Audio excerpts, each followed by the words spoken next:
जैसे कि हम अब शुरू करते हैं। तो जैसे इस कृषि चौपाल में हमने जो तिल का विषय लिया है, वह इसलिए लिया है क्योंकि ज्यादातर किसान जो जिनने अर्ली लहसुन लगाई है या फिर जिनने अर्ली सरसों लगाई है, उनकी सबकी हार्वेस्टिंग हो चुकी है। तो वह अब उन खेतों में तिल की खेती एक प्रमुख रूप से करते हैं। क्योंकि क्या है कि तिल एक ऐसी फसल है जो कम लागत में अच्छा मुनाफा देती है। साथ ही इसकी सबसे मुख्य बात यह है कि इसको किसी प्रकार के जानवर से कोई हानि नहीं होती है। क्योंकि देखा जाता है कि आजकल जो फसल में जो सबसे ज्यादा नुकसान करते हैं वो जानवर करते हैं। जैसे आपका नीलगाय हो गई, गाय हो गई। तो ये जानवर इस फसल को खाते नहीं है। इसके लिए किसानों की यह एक तरह से जायद के सीजन में मुख्य फसल के रूप में मानी जाती है। तो जैसे अब हम जो प्रेजेंटेशन में डिस्कस करेंगे कि तिल की जो कृषि पद्धतियां हैं उनके बारे में जानेंगे। जिसमें सबसे पहले हम सामान्य जानकारी दी जाएगी, उसके बाद जो सस्य क्रियाएं हमको करनी होती है एक अच्छे उत्पादन लेने के लिए, उसके बारे में जानकारी दी जाएगी। और साथ ही उन्नत किस्मों के बारे में भी जानकारी दी जाएगी, एवं कुछ रोग और कीट को अभी आइडेंटिफाई करेंगे और उनके बारे में फिर आगे हम जानकारी भी देंगे। तो जैसे देखा जाए तो तिल की खेती छोटे किसानों द्वारा अर्ध शुष्क एवं उष्ण कटिबंधीय से लेकर समशीतोष्ण क्षेत्र तक विस्तृत वातावरण में की जाती है। और जो तेल है, तिल यह एक मुख्य रूप से तेली फसल है, जिसमें 40 से 50% ओलिक एसिड होता है और साथ में लिनोलेनिक जो 35 से 45% तक होता है। और यह एक तरह से फैटी एसिड का समृद्ध स्रोत है, जिसके कारण इसका जो इसके स्वादप्रद खाने पकाने में भी एक तरह से प्रयोग किया जाता है। और इसको जो तिल की फसल है, इसको जो मतलब तेलों की रानी कहा जाता है इसको। और इसका प्रयोग कई प्रकार के जैसे हम मिठाइयाँ बनाते हैं उसमें भी प्रयोग किया जाता है। और इसका साथ साथ जैसे कमर्शियल, औद्योगिक और न्यूट्रास्यूटिकल और फार्मास्यूटिकल रूप में भी इसको उपयोग किया जाता है। और इसके साथ साथ यह मुर्गी पालन और पशुधन के लिए भी एक उत्कृष्ट उच्च गुणवत्ता वाला प्रोटीन, जिसमें 40% होता है, आहार है। तो जैसे देखा जाए तो हमारे जो मुख्य राज्य है जहां पर तिल की खेती की जाती है, वह है मध्य प्रदेश, महाराष्ट्र, गुजरात, राजस्थान, तमिलनाडु, उत्तर प्रदेश, पश्चिम बंगाल और आंध्र प्रदेश। इन सभी राज्यों में तिल की खेती की जाती है, क्योंकि यह एक एक प्रकार से वर्सेटाइल क्रॉप है। यह लगभग सभी सीजन में हो जाती है। और इसकी जो लागत है वह भी काफी कम आती है। नेक्स्ट। तो जैसे मौसम का देखा जाए तो जैसे खरीफ इसका मुख्य समय है, खरीफ वाला मौसम, जिसमें जुलाई का इसका बुआई का जो उपयुक्त समय है खरीफ में, वह है जुलाई का प्रथम सप्ताह। और जब बुआई करें हमको, तो स्पेसिंग जरूर मेंटेन करें। और स्पेसिंग इसमें दी गई है, जैसे 30 सेंटीमीटर हमको 30 से 40 सेंटीमीटर हमको लाइन से लाइन की दूरी रखनी है। और 10 से 15 सेंटीमीटर हमको पौधे की दूरी रखनी है। और दूसरा सीजन होता है लेट खरीफ, जो बारिश का इस सीजन में मुख्यतः जहां पर सोयाबीन की बुआई होती है और किसी कारणवश अगर वह फेल हो जाती है, तो उस जगह पर तिल एक बहुत अच्छी फसल है, जिसको हम लगाकर एक अच्छा उत्पादन उस सीजन में अपनी जो खेत है उसको वेस्ट न जाते हुए, सीजन का जो आमदनी है उसको वेस्ट न करते हुए हम तिल की खेती कर सकते हैं। जिससे क्या है कि हमारा जो फसल है उसका एक मिट्टी का सही रूप से उसमें हमको आमदनी मिल सकती है। तो इसमें भी हमको जो लाइन से लाइन की दूरी रखनी है वह 30 सेंटीमीटर रखनी है। और साथ में जो पौधे से पौधे की दूरी है वह 15 सेंटीमीटर रखनी है। अब जो दूसरा अगला सीजन है वह है गर्मी का सीजन, जिसको हम जायद सीजन के नाम से भी जानते हैं। तो जब जायद सीजन में फरवरी का महीना उपयुक्त होता है तिल को लगाने का। और फरवरी में भी देखा जाए तो फरवरी का जो शुरुआती पखवाड़ा है 15 दिन का, उसमें बहुत महत्वपूर्ण होता है, क्योंकि जब जितना जल्दी हम बुआई कर देंगे फरवरी में, उससे क्या है कि जब इसकी फूल की अवस्था होगी तो इसको टेम्परेचर से काफी ज्यादा फूल की अवस्था पर नुकसान होता है। अगर टेम्परेचर ज्यादा बढ़ जाता है तो फूल में क्या है कि फूल से फल बनने का जो परसेंटेज है वो कम हो जाता है। तो हमेशा इसकी बुआई फरवरी के प्रथम मतलब शुरुआती 15 दिन में ही कर देना चाहिए। पर जैसे अगर कुछ किसान किस कारणवश लेट हो रहे हैं तो वो पूरा महीना फरवरी में लगा सकते हैं तिल। और दूरी देखा जाए तो 30 सेंटीमीटर लाइन से लाइन की दूरी रखनी है और 15 सेंटीमीटर पौधे से पौधे की दूरी रखनी है। अगली जो सबसे महत्वपूर्ण चीज होती है वह हमारी मिट्टी एवं जलवायु होता है। तो तिल की खेती के लिए विभिन्न प्रकार की मिट्टियों में तिल की खेती की जाती है। पर क्या है कि जो अच्छी जल निकासी वाली मिट्टी हो, जहां पर पानी का जमाव ना हो, ऐसी मिट्टी में हमको तिल की खेती की प्राथमिकता देनी चाहिए। और जैसे जो रेतीली दोमट भूमि होती है वह सबसे उपयुक्त होती है तिल की खेती के लिए।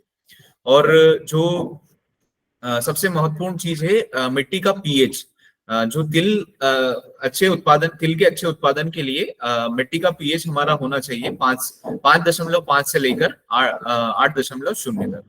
और ये भी ध्यान दें कि ज्यादा अम्लीय मिट्टी ना हो, क्योंकि जब 5.5 पीएच से कम पीएच की मिट्टी होगी उसमें सही रूप से उत्पादन नहीं आ पाएगा।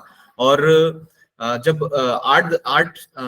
8 पीएच से ज्यादा और यदि हमारा जो तापमान है वो 40 से अगर ज्यादा हो गया तो उसके कारण क्या है तेल फसल में। और यदि तापमान 45 से अधिक या 15 डिग्री से कम रहा तो इसमें उपज में भारी कमी आती है। तो इसीलिए जो असामान्य तापमान होता है उससे जो परागण है उसमें वो भी निष्फल हो जाता है। और अगर परागण निष्फल होगा तो आपका उत्पादन ऑटोमेटिकली कम होगा। तो जैसे देखा जाए तो इसीलिए जो अनुशंसित की गई है वो फरवरी का माह इसीलिए किया गया है। और फरवरी के माह में भी जैसे अब जो जलवायु परिवर्तन होने के कारण गर्मियां बहुत तेजी से बढ़ती जा रही है और बहुत ज्यादा डिग्री सेल्सियस तक टेम्परेचर जाता है। तो यही हमारा सुझाव रहता है कि आप तिल की बुआई 15 फरवरी से पहले ही कर दें। नेक्स्ट अगली चीज जो आती है वह पोषण प्रबंधन आता है। यह किसी भी फसल में पोषण प्रबंधन सबसे प्रमुख चीज होती है, क्योंकि पोषण जितना हम पौधे को सही रूप में और संतुलित मात्रा में पोषण देंगे उतना हमको उत्पादन प्राप्त होता है। और साथ साथ मात्रा के साथ साथ सही समय पे और किस समय पे कौन सा खाद देना है यह भी बहुत आवश्यक हो जाता है किसी भी फसल के लिए, जिससे क्या है कि हमारे खाद का सही रूप से उपयोग हो पाता है। तो जैसे हम इस समय पे जो गर्मी की जो जायद की फसल है उसमें पोषण प्रबंधन पे बात करेंगे। तो जो नत्रजन, फास्फोरस और पोटाश का जो रेशियो है वो होना चाहिए 60.40.20। तो 60-40-20 का हमारा एनपीके का रेशियो होना चाहिए। और साथ में जैसे जो भी तेली फसल होती है उनमें हमको सल्फर की मात्रा अवश्य देनी चाहिए, क्योंकि सल्फर से क्या है कि हमारे तेल की मात्रा बढ़ती है और तेल की मात्रा बढ़ेगी तो ऑटोमेटिकली हमारा उत्पादन बढ़ेगा। और साथ में जैसे गोबर की खाद तो यह बहुत आवश्यक है कि सभी फसल को जब भी हम बुआई करें उससे पहले हम जब भी आखिरी जुताई करें जिसमें हमको गोबर का खाद जरूर अवश्य दें, जिससे क्या है कि मिट्टी में एक तरह से उसकी बल्क डेंसिटी बनी रहेगी, उसका जो पोषक तत्व लेने की क्षमता है वह भी बढ़ेगी उसमें। तो अगर आप किसानों के पास अनेक प्रकार के खाद होते हैं तो इसमें इसमें कुछ दर्शाया गया है। जैसे आपके पास अगर यूरिया, डीएपी और म्यूरेट ऑफ पोटाश है तो आपको कितनी कितनी मात्रा देनी है और किस किस समय पे कौन सा खाद देना है। और साथ में यूरिया आपके पास सुपर और म्यूरेट ऑफ पोटाश है तो आपको कौन सा खाद कब देना है और कितनी मात्रा में देना है। और यूरिया और जैसे अभी कुछ 1-2 साल पहले एनपीके 20-20-0-13 खाद भी चलन में आया है। तो अगर ये खाद आपके पास उपलब्ध है तो आपको इतनी इतनी मात्रा देनी है। तो जैसे अगर यूरिया, डीएपी और म्यूरेट ऑफ पोटाश आपके पास उपलब्ध है तो आपको यूरिया की मात्रा 100 किलोग्राम प्रति हेक्टेयर देना है। और डीएपी आपको 90 किलो प्रति हेक्टेयर देना है, और साथ में म्यूरेट ऑफ पोटाश वो आपको 35 किलो प्रति हेक्टेयर देना है। और जैसे सल्फर की बात की जाए तो 25 किलो प्रति हेक्टेयर जिंक सल्फेट हमको प्रति 3 सालों में तिल की फसल में देना चाहिए। अगर आपके पास यूरिया और सुपर उपलब्ध है और साथ में म्यूरेट ऑफ पोटाश उपलब्ध है, तो आपको यूरिया की मात्रा 130 किलोग्राम प्रति हेक्टेयर, साथ में एसएसपी जो 250 किलोग्राम प्रति हेक्टेयर, और म्यूरेट ऑफ पोटाश आपको 35 किलोग्राम प्रति हेक्टेयर की दर से देना होगा। और अगर आपके पास यूरिया और एनपीके 20-20-0-13 और म्यूरेट ऑफ पोटाश उपलब्ध है, तो आपको यूरिया 45 किलो प्रति हेक्टेयर, साथ ही 20-20-0-13 आपको 200 किलोग्राम प्रति हेक्टेयर, और पोटाश आपको म्यूरेट ऑफ पोटाश खाद के रूप में 35 किलोग्राम प्रति हेक्टेयर। और सबसे अच्छी मैं बात बता दूं आपको कि जो 20-20-0-13 खाद है, इसमें 13% आपको सल्फर की मात्रा भी मिल रही है, जो कि पीली फसलों के लिए यह खाद बहुत अच्छा है। तो इस खाद का भी आप सही रूप से प्रयोग करें। और दूसरा ये ध्यान रखें कि जो फास्फोरस, पोटाश और सल्फर है, जैसे आपका डीएपी हो गया, आपका म्यूरेट ऑफ पोटाश हो गया, और ये खादों को आपको जब बुआई करें, आप उससे पहले जब खेत तैयार करें और बुआई करने वाले हों तब दे दें इन खादों को, और सल्फर को भी। और साथ में जो यूरिया है, यूरिया को आपको आधा भाग जब आप खेत तैयार करते हैं तब देना है, और शेष आधा भाग आपको बुआई के 30 से 35 दिनों के बाद जब फूल की अवस्था शुरू हो जाए तब यूरिया को देना है आपको, 50% यूरिया को। जैसे देखा जाए तो urea, DAP, muriate of potash के साथ आपको 50 किलोग्राम यूरिया देना है बुआई के समय, और 50 किलोग्राम यूरिया आपको 30 से 35 दिन जब फसल की हो जाए, जब फूल आना शुरू हो जाए, उस समय पे सिंचाई से पहले आप यूरिया 50 किलो यूरिया डाल दें। जिससे क्या है कि नत्रजन की जो पूर्ति है वह होती रहेगी, क्योंकि एक साथ अगर हम यूरिया को डाल देंगे तो वो पूरा उसमें वाष्पीकरण होता है, जिसके कारण यूरिया आपका वातावरण में चले जाता है। अब मैं सुबोध सर से अनुरोध करूंगा कि वह आपको आगे की जो क्रियाएं हैं, जैसे बीज दर और बीज उपचार, वो आपको आगे और कंटिन्यू करें। सभी किसान भाइयों को और नमस्कार। देखिए, बहुत तिल एक अच्छी फसल अभी गर्मी के दिनों में बोई जाने लगी है। इसका रेट भी आजकल बहुत अच्छा मिल रहा है मार्केट में, और जो बारिश में दिक्कतें आती थी उन दिक्कतों से बचने के लिए, और दूसरा एक कम गर्मी के दिनों में पानी जितना होता है, उपलब्धता होती है, सिंचाई की उपलब्धता होती है, उसके हिसाब से यदि हम मतलब खेती करते हैं तिल की, तो ये फायदेमंद होती है। दूसरा ये है कि इसकी लागत बहुत कम है। यदि आप लागत के हिसाब से देखेंगे तो बहुत कम लागत में ये फसल बोई जा सकती है।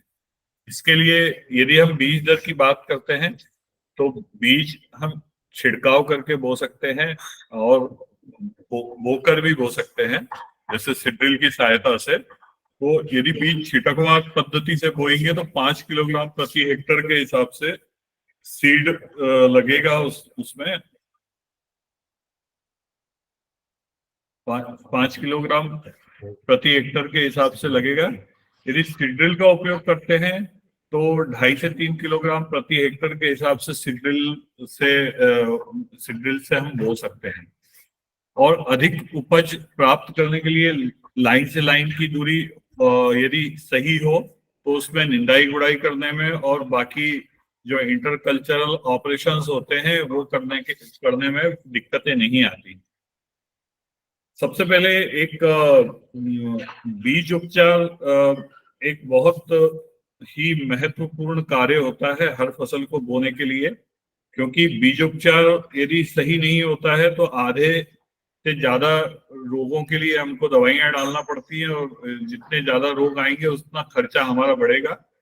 इसके लिए बीज जनित रोगों से बचाव के लिए बाविस्टीन 2 ग्राम, यदि हम रासायनिक दवा से बीजोपचार करना चाहें तो बाविस्टीन 2 ग्राम प्रति किलो के हिसाब से, या ट्राइकोडर्मा विरिडी 5 किलोग्राम बीज प्रति किलो के हिसाब से हमको उससे बीजोपचार करना चाहिए। और बीजोपचार हमेशा थोड़ा सा पहले छांव में कर लीजिए और उसको हल्का 1 से 2 घंटे पड़ा रहने दीजिए छांव में, और फिर इसके बाद ही आप बीज की बोनी करिए, जिससे बहुत अच्छा बीज जमता है। नेक्स्ट,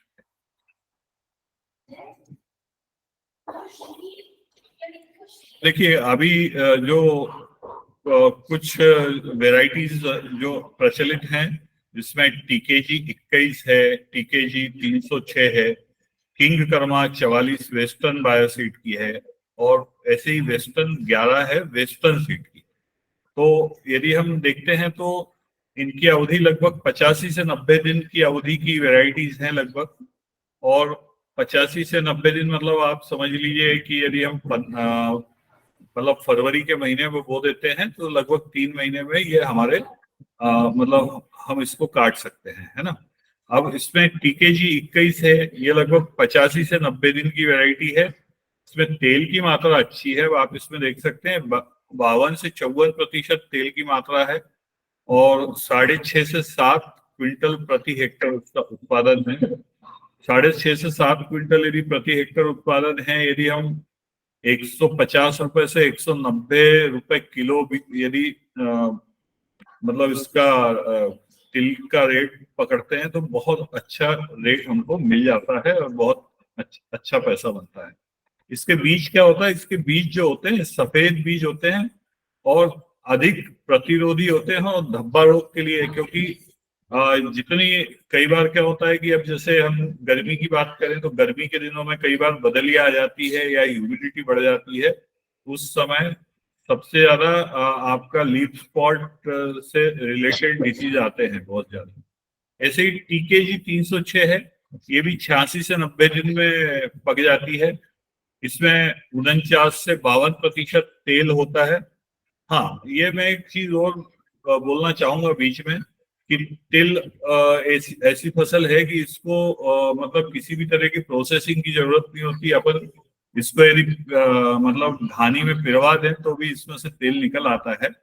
ये बहुत अच्छा इसका वो तिल हो गया, सरसों हो गया, मूंगफली हो गया, ये सब तेल निकाले जा सकते हैं घानी से। अब इसमें 7 से 8 क्विंटल पर हेक्टेयर मतलब 800 किलो के करीब इसमें टीकेजी 306 का उत्पादन है।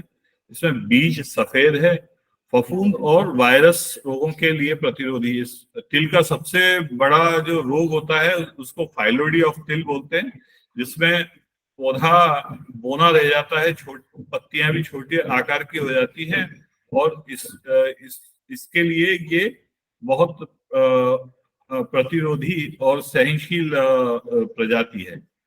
आजकल मार्केट में प्राइवेट भी बहुत सारी कंपनीज अपने तिल की वैरायटीज दे रही हैं, जिसमें किंग कर्मा 44 वेस्टर्न बायोसीड की है, ये बहुत अच्छी है, अभी इस समय चल रही है। तो इसका जो पकने का समय है ये 80 से 85 दिन का है।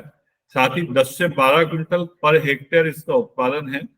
तो इस ये वैरायटी भी अपन लगा सकते हैं, और इसमें इसके जो बीज हैं ये हल्के सफेद होते हैं और ये उच्च गुणवत्ता वाली होती है, और इसमें रोग और कीट भी कम आते हैं। ऐसे ही वेस्टर्न 11 है, ये जितनी भी वैरायटीज हैं ये सब ज्यादातर तिल की वैरायटीज ये गुजरात से निकाली जाती हैं, क्योंकि गुजरात में तिल बहुत ज्यादा लगाया जाता है। वेस्टर्न 11 है जो 70 से 80 दिन की ये शॉर्ट ड्यूरेशन वैरायटी है। जैसे कम समय की कम अवधि की यदि हम वैरायटी लगाते हैं तो कम अवधि की वैरायटी थोड़ा कम उत्पादन देती है, लेकिन ऐसी हम हमारे मानसून के हिसाब से या हमारे फसल कटने के हिसाब से थोड़ा सा इसको वैरायटीज का सिलेक्शन करें, जिससे क्या होगा कि वैरायटी का सिलेक्शन करने से हमको काटते समय कोई भी ऐसी रासायनिक दवा का प्रयोग नहीं करना पड़ेगा कि जो फसल को सुखाने के लिए प्रयोग की जाती है। इसमें लगभग 50 से 51% तेल की मात्रा होती है और 8 से 10 क्विंटल प्रति हेक्टेयर इसका उत्पादन होता है। साथ ही ये रोग एवं कीटों के लिए प्रतिरोधी वैरायटी है। नेक्स्ट।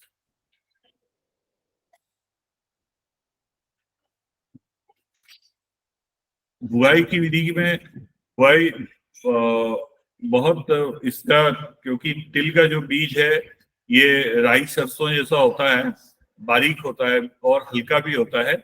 इसके लिए बीज में जैसे 1 किलो हम बीज लेते हैं तो इसमें 20 किलो रेत या सूखी मिट्टी या वर्मी कंपोस्ट हमारे पास होता है, केचुआ खाद को मिला के और उसको छिटकवा विधि से हम उसको बो सकते हैं। अब सिड्रिल में भी आप इस तरह से उसको मिक्स करके आप उसको बो देंगे तो बहुत अच्छा जर्मिनेशन आएगा। और इसके लिए अपन यदि वर्मी कंपोस्ट का उपयोग करें तो वर्मी कंपोस्ट बहुत बारीक होता है और उसके साथ में अच्छे से मतलब तिल को बोया जा सकता है। बीज की गहराई लगभग 1 इंच के आसपास होना चाहिए। तो आप इसका बहुत ध्यान रखें, क्योंकि बीज का जब अंकुरण होता है उस समय यदि सही गहराई पे बीज नहीं डालेंगे तो बीज सड़ने लगेगा। इसका बहुत ध्यान रखना है हमको। नेक्स्ट।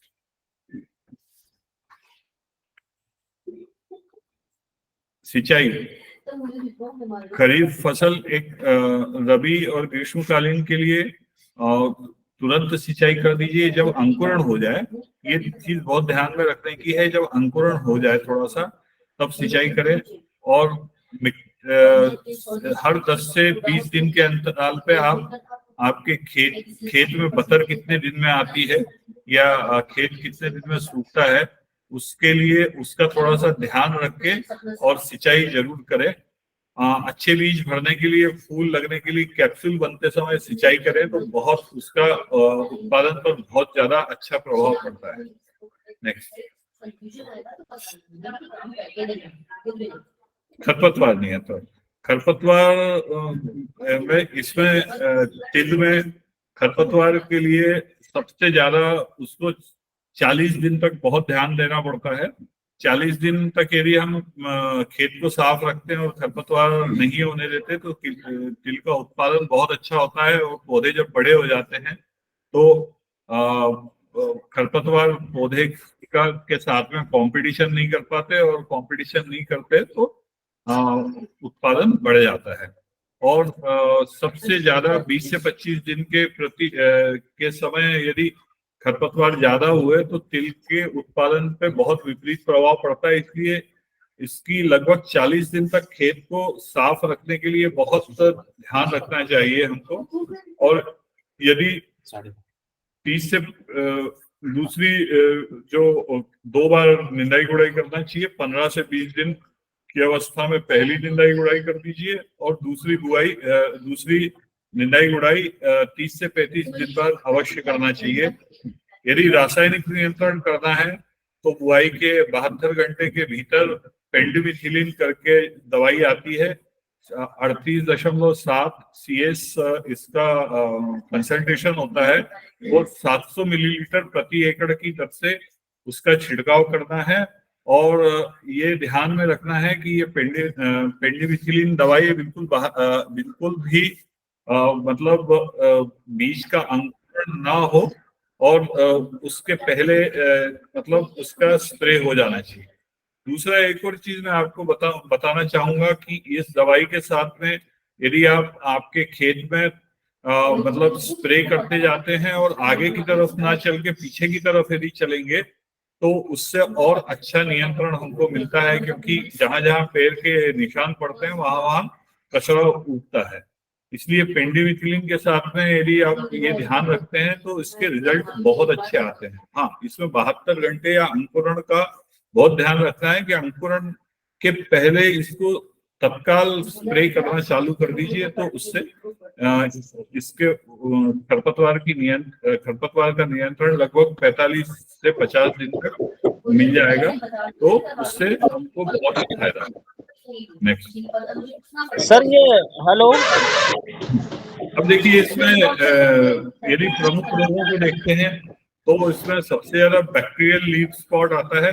बैक्टीरियल लीफ स्पॉट में पत्तों के ऊपर बहुत सारे धब्बे बन जाते हैं और धब्बे बन जाने के कारण बैक्टीरियल लीफ स्पॉट को हम समझ सकते हैं। उसमें हल्के से भूरे काले धब्बे बन जाते हैं, और इससे हम समझ सकते हैं कि मतलब बैक्टीरियल लीफ स्पॉट है। इस लीफ स्पॉट यदि आता है तो लीफ स्पॉट के लिए मतलब एंटीबायोटिक जो दवाएं आती हैं उन दवाइयों का स्प्रे कर सकते हैं। आजकल दो तरह की दवाइयां आती हैं, एक तो एंटीबायोटिक दवाइयां हैं। एंटीबायोटिक दवाइयां जैसे आपका स्ट्रेप्टोसाइक्लिन आता है, स्ट्रेप्टोसाइक्लिन जो आता है वो 2 ग्राम प्रति पंप के हिसाब से उसका स्प्रे करना है। और यदि इम्यूनोमॉड्यूलेटर यदि डालना है, जिसको ब्रोमोपॉल बोलते हैं या बैक्टीरियमाइसिन के नाम से वो दवाई आती है, तो इस दवाई को 5 ग्राम प्रति पंप के हिसाब से इसका स्प्रे कर सकते हैं। इसका स्प्रे करने के कारण आपका बैक्टीरियल लीफ स्पॉट जो होता है उसके लिए कोई भी पौधा पूरी तरीके से उसको मजबूती से उस रोग को, बैक्टीरियल रोग को झेल सकता है। इसके अलावा सर्कोस्पोरा लीफ स्पॉट आता है, तो इसका बहुत ध्यान रखना है। सर्कोस्पोरा लीफ स्पॉट ये फंगल डिसीज है। यदि फंगल डिसीज को हमको देखना है तो आपको ये चीज बहुत ध्यान से बहुत ध्यान रखना चाहिए इस बात का, क्योंकि आजकल बीच बीच में बहुत ज्यादा मौसम में उतार चढ़ाव आते हैं। उस समय उतार चढ़ाव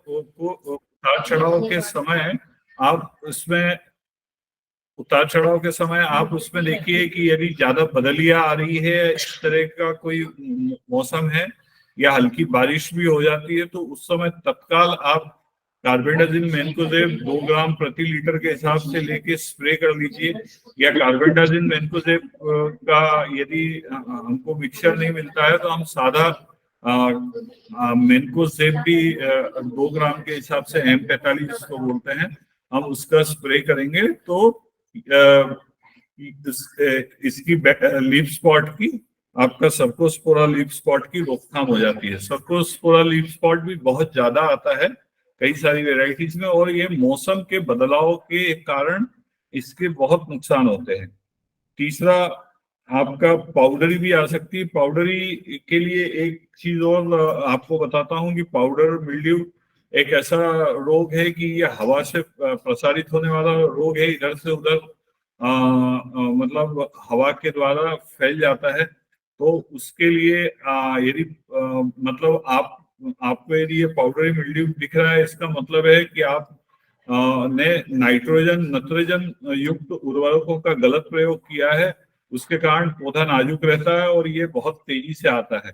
इसके लिए अपने को सबसे बढ़िया ये है कि 1 से 1.5 ml हेक्साकोनाजोल 5% वाला उसका स्प्रे करके हम पाउडरी मिल्ड्यू को बहुत अच्छे से रोक सकते हैं। इसके साथ में यदि हम कीड़ों की बात करते हैं तो कीड़ों में 2 कीड़े बहुत ज्यादा आपको दिखाई देंगे तिल के अंदर। सबसे पहला जो कीड़ा होता है वो उसको बोलते हैं तिल हॉक मॉथ। तो तिल का हॉक मॉथ जो होता है, इसकी सबसे ज्यादा इसकी पहचान ये है कि इसकी इल्लियां बहुत बड़ी होती हैं। मतलब आप समझ लीजिए कि अपने उंगली से भी मोटी होती है, हाथ की उंगलियों से भी इसकी जो इल्लियां होती है वो मोटी होती हैं। और यदि आप इस तरह का यदि हॉक मॉथ का अटैक देखते हैं तो उस समय आप प्रोफेनोफॉस साइपरमेथ्रिन का 1 से 1.5 ml प्रति लीटर के हिसाब से आप उसका स्प्रे कर सकते हैं, क्योंकि इस समय गर्मी अधिक होने के कारण आपका जो प्रोक्लेम या इमामेक्टिन बेंजोएट जो होता है वो उतना काम नहीं कर पाता। इमामेक्टिन बेंजोएट आपके ठंड के समय में लंबे समय तक काम करता है। अब हम बिहार हेयरली कैटरपिलर भी इसमें बहुत ज्यादा आता है। बिहार हेयरली कैटरपिलर को यदि हम देखते हैं तो पत्तों के नीचे की तरफ आपको हजारों इल्लियां दिखेंगी, और इन इल्लियों के कंट्रोल के लिए आप प्रोफेनोसाइपर का इनके लिए भी आप उपयोग कर सकते हैं, तो इल्लियों का कंट्रोल हो जाता है। और इसको जब इसकी मतलब फूल की अवस्था और फल की अवस्था होती है उस समय आप इसका बहुत ध्यान रखें कि कीड़े यदि इसमें ज्यादा आ रहे हैं तो इसमें आपको समय समय पर इंसेक्टिसाइड और दवाएं डालते रहना है, जिससे उसका कंट्रोल बना रहे और उत्पादन पे विपरीत प्रभाव नहीं पड़े। तो बहुत धन्यवाद आपको। और इसके अलावा आप तिल के बारे में और कुछ पूछना चाहते हैं तो आप पूछ सकते हैं, जिसका उत्तर आपको अभी तत्काल नहीं।